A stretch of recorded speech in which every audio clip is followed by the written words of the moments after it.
All right, folks. On today's episode of Bygone Geek, we're going to be talking about the holy grail of 80s and 90s kids. We're talking toys. We're talking action figures. We're talking board games. All that cool stuff that we got for our birthdays and Christmas.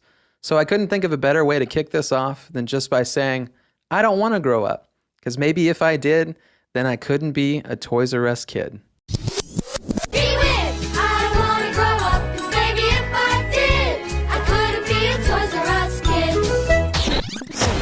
All right, David, I'm very excited about this episode of putting everything together and just flashing back to all of the cool stuff, just the haul that you would get on birthdays or holidays. Like, this has just been so fun, and I hope that listeners enjoy it. And I'm very excited to hear some of the things that you have and maybe some things that spark new memories in me that I completely forgot that I had. So I'd just like to kick it off with, I think one of the main places we probably got toys was from the things that we watched. So like, what TV shows did you watch as a kid that you just needed toys for, and what were those toys?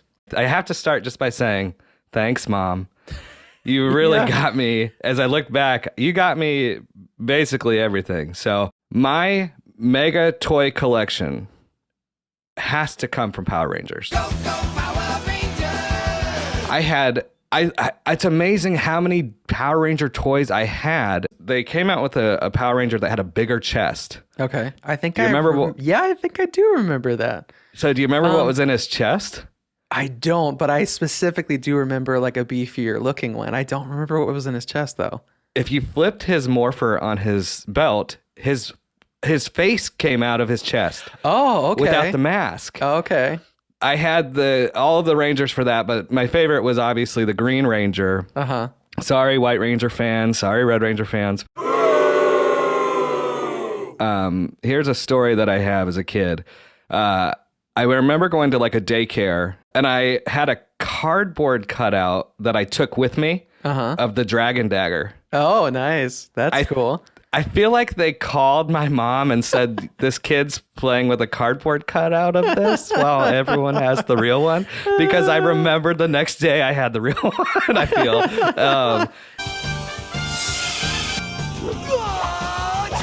One of the biggest TV shows that I think I had stuff from is I loved the real Ghostbusters cartoon TV show. Much like how you were talking about with the Power Ranger having like a morphing feature or something popping out, the real Ghostbusters action figures specifically, they were called Fright Series and then Super Fright Series ones, where if you like squeeze their legs, their eyes would bulge out of their head, their hair would go up, their ears would go out, and the whole thing they were was scared. Yeah, they were scared that they saw a ghost and were freaking out. And all of these mechanisms were just so intricate and cool. And they would not only have those features, but they would come like with like some sort of a piece of gear, and then some of them had corresponding ghosts that came with them too, which were really fun. He's an ugly little spud, isn't he? I think he can hear you, Ray. I had all the stuff from Power Rangers, like I said, the Megazord, all that stuff. But then I also had so many Ninja Turtles. Turtle Power, they're the world's most fearsome fighting team. The accessory was a pizza shooter. Oh, yeah. And it shot out those pizza discs. Yeah. Those were probably under the couch. Oh, everywhere. Everywhere. Yeah, yeah. And there were just so many. Like a basketball version of a turtle, an astronaut version of a turtle. Island treasure set Ninja Turtle. Yeah. You know, they're just sitting on the beach and they're wearing Hawaiian shirts. Yeah, it was just so weirdly specific. Where did they come up with this stuff? The next toy I had for kids, we have to talk about this because we didn't really talk. We did a episode on the Batman, but we didn't talk about the cartoon. Yeah. The cartoon was I had every Batman toy from that cartoon. It was like a puffier chest. Yeah.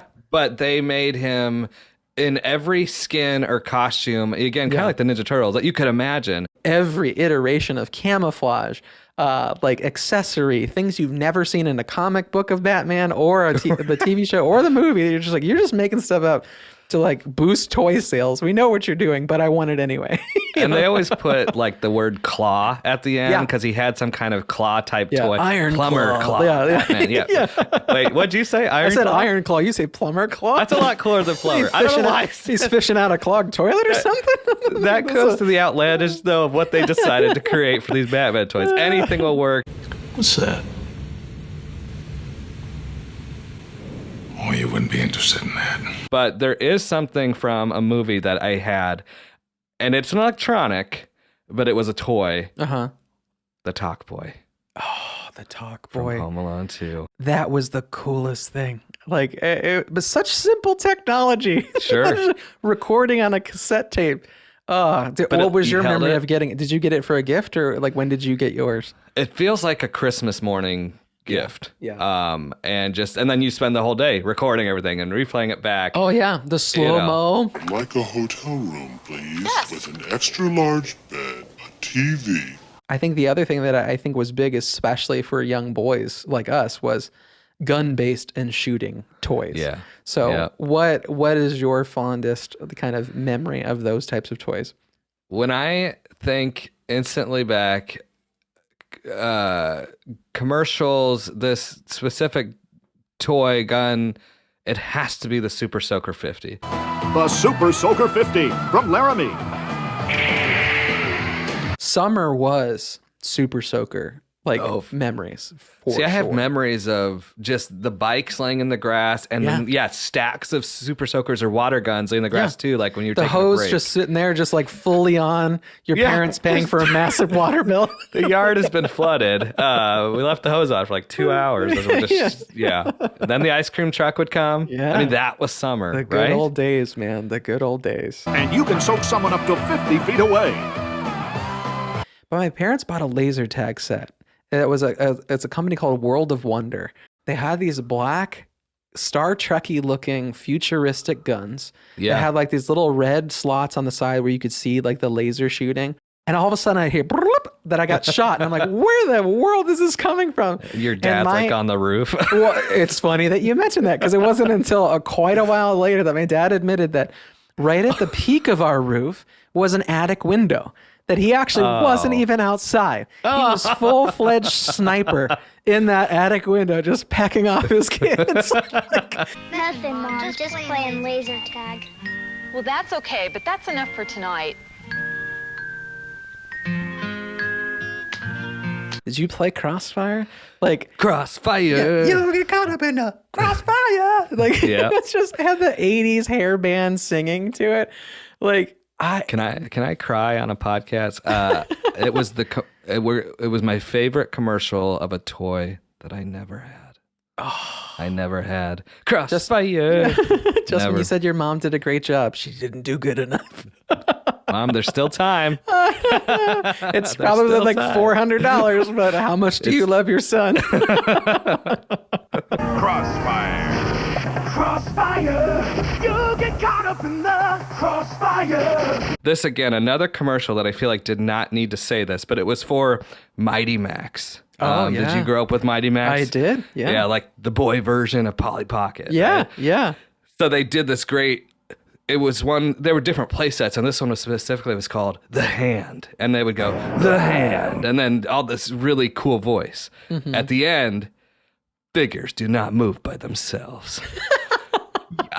Yeah, we just watched this kid play with it and move the figure. I was just like, did young David not know what was going on back then? Why did they have to put these disclaimers for these ads? Mighty Max Hand and Battle Max figures sold separately. Figures do not move by themselves. When it comes to odds and ends toys, okay? Yo-yos. That's for babies. Duncan Yoyo. The butterfly yo-yo, right? I'm glad you mentioned, because like Duncan was the end all be all for Yes. yo-yo. Yeah. I played with, and to this day, I can only do like walk the dog. I can do the cradle one. I can do the cradle. Yeah. Yeah. I think that's it. But Yeah. the commercials made these guys doing so many crazy moves. Too much speed, action, excitement, get a yo-yo. You want the hottest yo-yos? Get a Duncan. Because if it isn't a Duncan, give it to him. All right. So from all of these conversations and all of these different categories, here's the mother lode of them all. are you able to pick what your favorite all-time toy was from your childhood? I know it was ridiculously difficult for me, but I'm very curious to hear what yours is. My I love these toys so much that I stole them.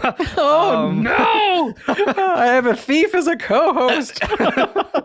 I have a duffel bag full of them. I love wrestling toys. Yeah. And I grew up where they made multiple changes of wrestling toys, but the ones that I first stole.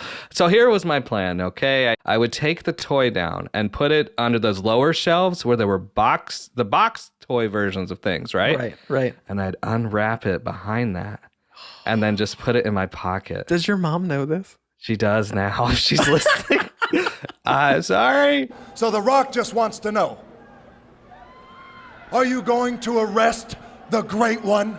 My biggest one isn't actually a figure, but it isn't in the wrestling category. It's the Hulk Hogan Wrestling Buddy by Tonka. Like those Pillow Pal wrestling pillows. buddies. Yeah.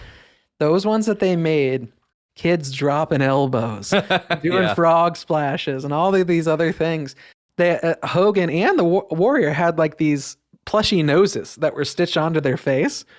And I remember because of Karate Kid, do you remember when Mr. Miyagi, instead of karate chopping the bad guy at the end, he honks his nose? Yeah. I would honk their noses like all the time. Like that was my finisher, was the Mr. Miyagi nose honk. But yeah, those... nose honk.